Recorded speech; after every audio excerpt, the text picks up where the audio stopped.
2022 was one of the most profitable years for the Swiss defense industry. In the first 6 months of that year alone, exports reached 517 million Swiss francs.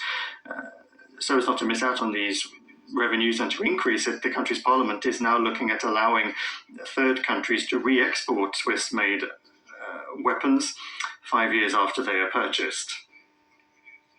In this race for profit, the modern-day Swiss people are keeping up with their predecessors from 80 years ago, when Swiss missile systems and Oerlikon cannons were used to arm the air defense and air forces of the Third Reich and militaristic Japan, and they were supplied continuously with weapons for that.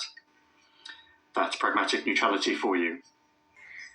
Switzerland's neutrality cannot be called into question. There can be no neutrality when international law is being violated or when the Charter is being violated. Fourthly, we recall that there can be no lasting peace without accountability.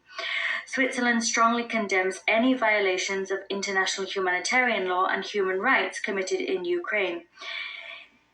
If impunity is not addressed, it encourages further violations. In Ukraine and elsewhere, Switzerland supports national and international efforts to document and prosecute war crimes. In particular, Switzerland has referred the situation in Ukraine to the International Criminal Court, doing so alongside some 40 other states. This has enabled the prosecutor to immediately open an investigation. We encourage all member states to ratify the Rome Statute and to fully cooperate with the ICC. We are also closely following discussions on the creation of a special tribunal to investigate the crime of aggression in Ukraine. Finally, we also commend the work conducted by other multilateral mechanisms.